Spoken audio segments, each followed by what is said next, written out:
Welcome to the பிராஸ் உருளி. இந்த வீடியோவில் நம்ம பார்க்க போகிறது தீபாவளி ஸ்நாக்ஸ். ஃபர்ஸ்ட் நம்ம பார்க்க போகிறது ஓமப்பொடி. ஓமப்பொடிக்கு தேவையான பொருட்கள்: அரிசி மாவு 1/2 கப், கடலை மாவு 2 கப், உப்பு தேவைக்கேற்ப, ஓமம் 1 டேபிள் ஸ்பூன். இது தண்ணியில் கொஞ்சம் நேரம் ஊற வச்சு மிக்சியில் அரைச்சி அந்த தண்ணியை ஃபில்ட்ரு பண்ணி வச்சுக்கணும். மஞ்சள் தூள் 1/2 டீஸ்பூன்.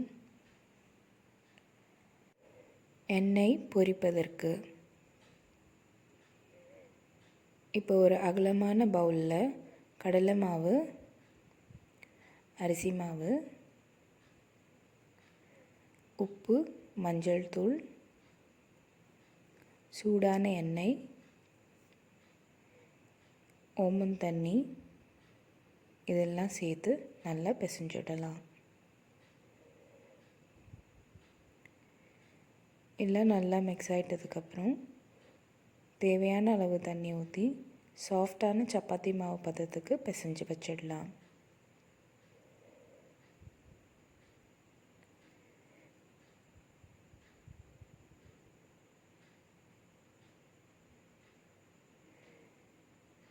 இது கொஞ்சம் ஸ்டிக்கியாக இருக்கணும், அப்போ தான் உங்களுக்கு புழியறதுக்கு ஈஸியாக இருக்கும். பிசைஞ்ச மாவில் விரல் வச்சு அழுத்துனா அந்த விரலோட இம்ப்ரெஷன் தெரியணும், அந்தளவுக்கு சாஃப்டாக இருக்கணும்.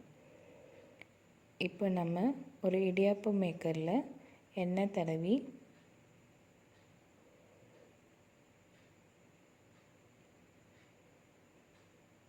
கொஞ்சமாக அந்த மாவு எடுத்து கொஞ்சம் நீளமாக உருட்டி அதை இப்போ அந்த இடியாப்ப அச்சியில் போட்டுடலாம்.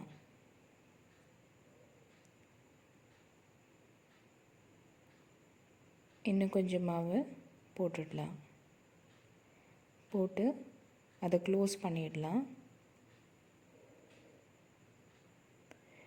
இப்போ எண்ணெயை சூடு பண்ணி அதில் பிழிஞ்சிடலாம்.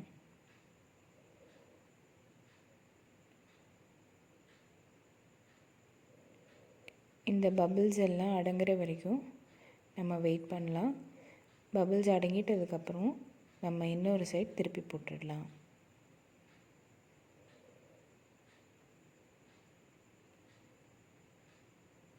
இப்போ பபிள்ஸ் அடங்கிடுச்சு, இன்னொரு சைட் திருப்பி போட்டுடலாம்.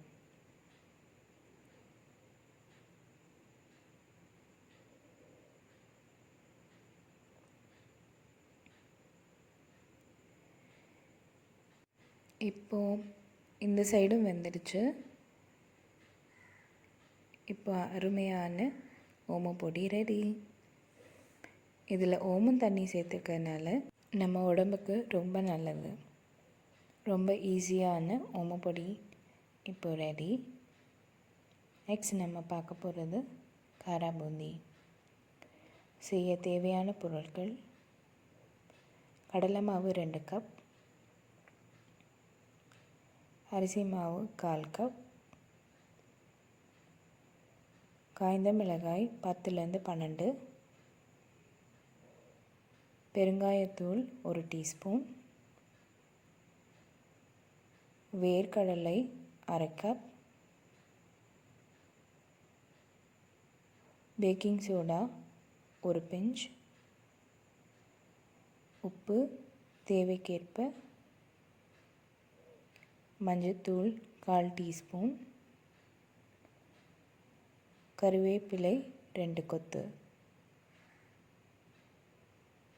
எண்ணெய் பொரிப்பதற்கு இப்போ ஒரு பவுலில் கடலை மாவு சேர்த்துக்கலாம். அரிசி மாவு,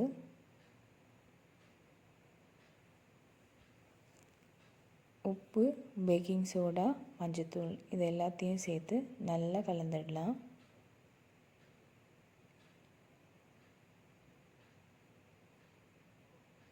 இப்போ அது கூடவே தேவையான அளவு தண்ணி சேர்த்துடலாம். கட்டி இல்லாமல் நல்லா கலந்துடலாம்.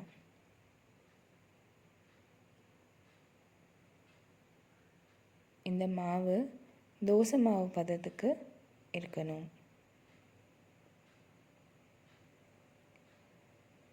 இப்போ எண்ணெயை சூடு பண்ணி இந்த மாதிரி ஒரு கரண்டியில் ஒரு அரை குழிக்கரண்டி மாவு விட்டு ஜென்டிலாக இந்த மாதிரி தடவிக்கலாம். கொஞ்சம் கொஞ்சமாக அந்த மாவை விட்டு பூந்தியை ரெடி பண்ணலாம். இப்போ முத்து முத்தான பூந்தி நல்ல கோல்டன் ப்ரௌன் ஆகிற வரைக்கும் பொரிக்க விடலாம். இப்போது பூந்தி ரெடி. இதே மாதிரி நெக்ஸ்ட் பேட்சும் போட்டுடலாம்.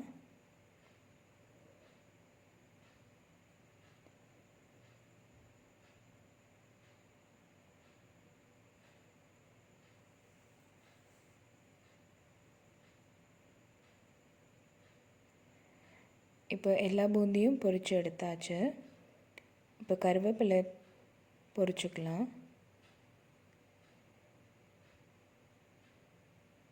கருவேப்பிலை நல்லா கிறிஸ்பியாக மாறினது எடுத்துடலாம். இப்போ காஞ்ச மிளகா ஒரு 2 செகண்ட் போட்டு ஃப்ரை பண்ணி எடுத்துடலாம்.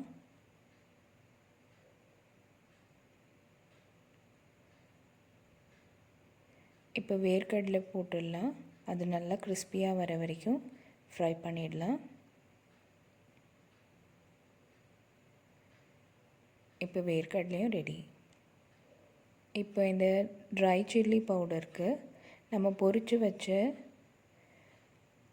காய்ந்த மிளகாய் பெருங்காயத்தூளும் சேர்த்து கொரன்னு அரைச்சிக்கலாம். இப்போ ஒரு அகலமான பாத்திரத்தில் நம்ம பொரித்து வச்ச காரா பூந்தி, கருவேப்பிலை, வேர்க்கடலை, அந்த பவுடர், உப்பு இது எல்லாத்தையும் சேர்ந்து நல்லா கலந்துடலாம்.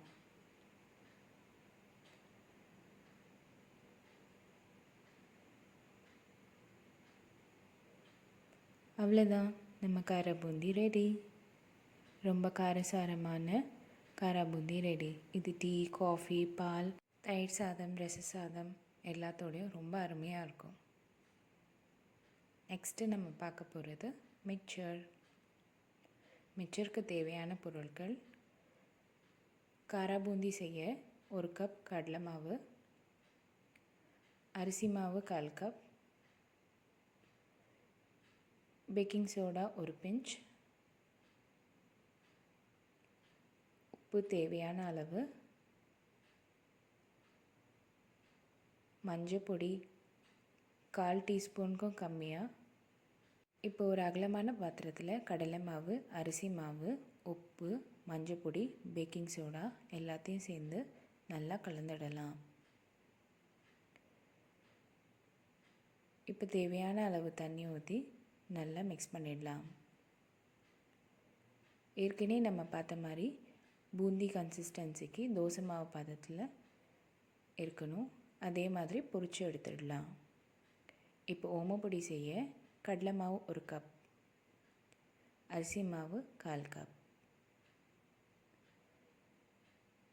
மஞ்சத்தூள் 1/4 டீஸ்பூனுக்கு கம்மியாக, எண்ணெய் பொரிப்பதற்கு, உப்பு தேவையான அளவு. நம்ம ஏற்கனவே பார்த்த மாதிரி ஓமப்பொடி அதே மாதிரி செஞ்சிடலாம். இப்போது கொஞ்சம் கருவேப்பிலை பொரிச்சிடலாம். கருவேப்பிலை பொரிக்கிறப்போ கொஞ்சம் பின்னாடி வந்துடுங்க. காஞ்ச மிளகாவும் பொரிச்சிடலாம்.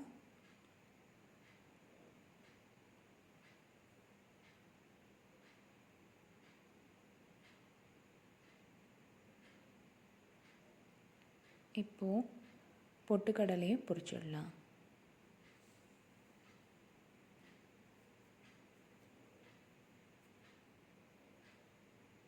இப்போ ஒரு அகலமான பாத்திரத்தில் பொரித்து வச்ச பூந்தி, ஓமப்பொடி, வேர்க்கடலை, பொட்டுக்கடலை, கருவேப்பிலை, நம்ம பூந்திக்கு அரைச்சி வச்சுருந்த பவுடர், உப்பு இது எல்லாத்தையும் சேர்ந்து நல்லா மிக்ஸ் பண்ணிடலாம்.